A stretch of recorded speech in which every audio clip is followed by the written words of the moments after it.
Maybe the issue is whether or not the grading criteria actually capture the full picture of readiness. You've probably heard people say, grades are meaningless, but I disagree with that idea. Grades are meaningful, but only if we understand what they actually measure.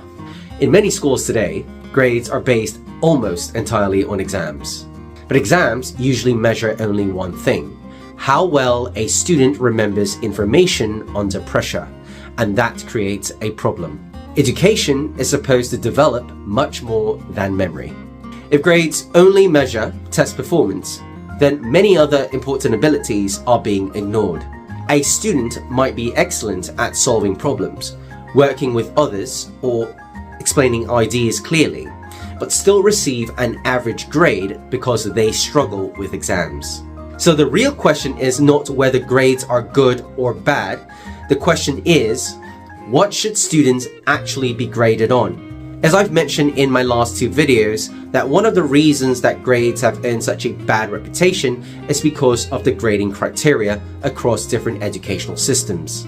A fair assessment system should assess several dimensions of learning. For example, a balanced grading framework might include 5 areas: knowledge, skills, thinking, character, and communication. Knowledge.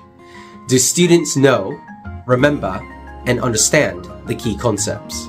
This can be in the form of quizzes and tests to see if students know, remember, and understand key concepts. Skills. Can they apply what they've learned? Classwork, exercises, and application activities. For example, when I teach about money, I get students to learn how to count the money. And what I do is I set up the classroom as a little store, and students role play as cashiers or shoppers, or both. They have to learn to pay for what they're purchasing. They have to learn to collect the money, count the money, and do the bookkeeping. Sometimes I get students to plan a budget for their weekly or daily allowance. Thinking. Can they analyze problems and develop solutions? An example of this coincides with my previous example related to skills. I've asked my students to create a schedule to practice their knowledge and understanding of time.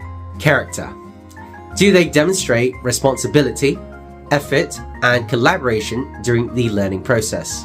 A student's character can be assessed through homework, classwork, classroom participation, and their ability to collaborate with other students within the lesson. Communication. Can the students explain their ideas clearly?